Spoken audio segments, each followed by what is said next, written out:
बड़ा आरिफाना कलाम जो हज़रत अमीर खुसरो ने लिखा, दुनिया भर में कवाली में पढ़ा जाता है। नमी दानम चे मंजिल बूद शब जाए के मन बूदम। इस कलाम को लिखने का जो एक बैकग्राउंड है, उसका जो रूहानियत से भरपूर वाकया है वो बहुत दिलचस्प है। हज़रत अबू अली शाह कलंदर पानीपती रहमतुल्लाह अलैह और महबूब इलाही सुल्तानुल मशाइख का ज़माना एक ही है। ख्वाजा निज़ामुद्दीन औलिया रहमतुल्लाह अलैह ने अमीर खुसरो से फरमाया कि खुसरो, कभी कभी तुम अबू अली शाह कलंदर पानीपती रहमतुल्लाह अलैह की मजलिस में जाया करो। हज़रत अबू अली शाह कलंदर की दरगाह में, उनकी खानकाह में हर जुमेरात को एक रूहानी महफिल सजा करती थी। अमीर खुसरो ने मुर्शिद का हुक्म पाकर के उस मजलिस में आना जाना शुरू कर दिया और वहां से रूहानी फैज़ लेना शुरू किया।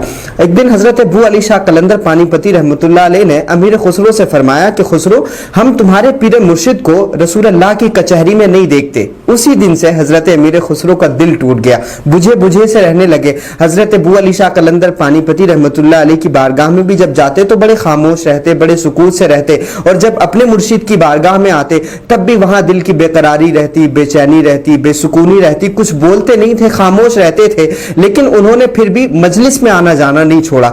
एक दिन जब दिल की कैफियत बहुत ज्यादा बढ़ी और चेहरे पे उसके असरात जाहिर हुए तो महबूब इलाही सुल्तानुल मशाइख ख्वाजा निज़ामुद्दीन औलिया ने फरमाया कि खुसरो, क्या मामला है? दिल बहुत तकलीफ में है, बहुत परेशान हो, दिल पर कुछ असरात जाहिर हो रहे हैं, तुम्हारे चेहरे से बेसुकूनी के असरात जाहिर हो रहे हैं। तो हज़रत अमीर खुसरो ने अर्ज किया कि हुजूर क्या बताऊं, अबू अली शाह कलंदर पानीपती रहमतुल्लाह अलैह ने मुझसे ये बात कही है कि तुम्हारे पीरो मुर्शिद रसूल अल्लाह की कचहरी में मुझे नहीं दिखाई देते। हज़रत महबूब इलाही फरमाते हैं कि इसमें परेशान होने की क्या बात है? अबू अली शाह कलंदर पानीपती से कहिएगा कि मुझे आप रसूल अल्लाह की कचहरी में पहुंचा दें, मैं खुद अपने पीरो मुर्शिद को वहां तलाश कर लूंगा। हज़रत महबूब इलाही के इस फरमान के बाद में सुल्तानुल मशाइख का ये चहीता मुरीद जब अबू अली शाह कलंदर पानीपती की बारगाह में पहुंचा तो उन्होंने खुद इरशाद फरमाया कि खुसरो, तुमने कुछ कहा नहीं अपने पीरो मुर्शिद की बारगाह में जाकर के? तो उन्होंने अर्ज किया कि मेरे पीरो मुर्शिद महबूब इलाही ने फरमाया कि आप मुझे रसूल अल्लाह की कचहरी में पहुंचा दें।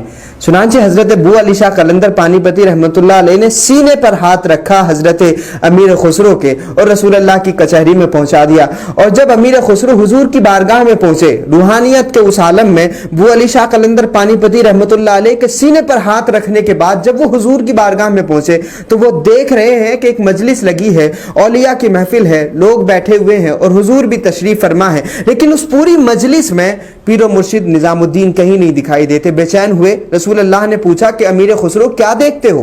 तो हज़रत अमीर खुसरो ने अर्ज किया, या रसूल अल्लाह, अपने पीरो मुर्शिद को ढूंढ रहा हूं। रसूल अल्लाह ने फरमाया कि ऊपर की कचहरी में देखो। फिर ऊपर की कचहरी में गए, तब वहां मजलिस लगी है, ऊपरी दर्जे के औलिया बैठे हुए हैं, लेकिन वहां भी निज़ामुद्दीन औलिया रहमतुल्लाह अलैह को नहीं देखा। फिर हुजूर ने फरमाया कि खुसरो क्या देख रहे हो? रसूल अल्लाह ने जब ये फरमाया तो अमीर खुसरो अर्ज करते हैं, या रसूल अल्लाह, अपने पीरो मुर्शिद को तलाश कर रहा हूं। रसूल अल्लाह फरमाते हैं कि ऊपर की कचहरी में जाओ।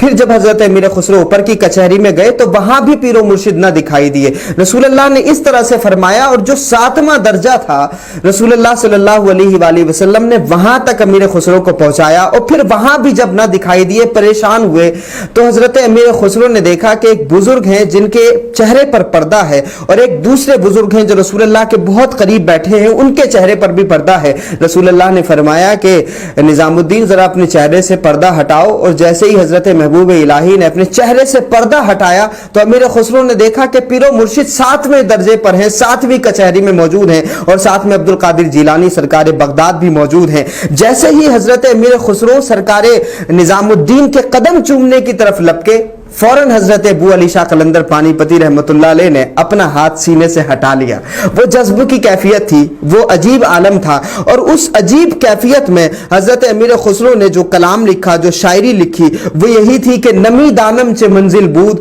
शब जाए के मन बूदम, बहरसू रक्स बिस्मिल बूद शब जाए के मन बूदम। मतलब इसका यह है कि मुझे नहीं मालूम कि वो कौन सी जगह थी कि जहां कल रात मैं था, हर तरफ रक्स हो रहा था, रक्स बिस्मिल था जहां कल रात को मैं था। परी पैकर निगारी सर वक़द्दे लाल रुखसारे, सरापा आफते दिलबूद शब जाए के मन बूदम। परी के जिस्म के जैसा एक महबूब था और उनका जो कद था वो सर्व था, और उनके जो रुखसार थे, जो गाल थे, वो लाल थे, और फिर उसके बीच में मेरा दिल हैरान था, मेरा दिल परेशान था। मैं उस मामलात को देख करके, उस माहौल को देख करके खुद परेशान था जहां कल रात को मैं था। रकीबा गोश बर आवाज ऊ दर नाज़े मन तरसा, سخن گفتن چه مشکل بود شب جائے کہ من بودم. رقیب آواز پر کان دھرے ہوئے تھے, وہ ناز میں تھا اور میں خوف زدہ تھا. وہاں بات کرنا کس قدر مشکل تھا, یعنی اس قدر حیرانی کا عالم تھا کہ وہاں میں کچھ بول ہی نہیں سکتا, اتنی حیرانی میں تھا. خدا خود میر مجلس بود اندر لامکاں خسرو, محمد شم محفل بود شب جائے کہ من بودم. اے خسرو, لامکاں کی اس مجلس میں خدا خود میر مجلس تھا, اور اس مجلس کی جو شمع تھے وہ رسول اللہ صلی اللہ علیہ وآلہ وسلم تھے, جہاں کل رات کو میں تھا. تو یہ کلام حضرت امیر خسرو نے اس موقع پر لکھا جب حضرت ابو علی شاہ قلندر پانی پتی رحمۃ اللہ علیہ نے ان کے سینے پر ہاتھ رکھے, رسول اللہ کی کچہری میں ان کو پہنچایا, اور وہاں سلطان المشائخ کی زیارت ہوئی, اپنے پیر و مرشد کی زیارت ہوئی, اور اس جذب کے عالم میں لکھا جانے والا یہ کلام آج بھی جب قوالی میں پڑھا جاتا ہے تو وہ لوگ جن کو فارسی سے بھی ناواقفیت ہے اس کی روحانیت اتنی محسوس کرتے ہیں کہ ہر خانقاہ میں لوگ جھومتے ہیں اس کلام کو سننے کے بعد. یہ جذب کی کیفیت میں لکھا گیا کلام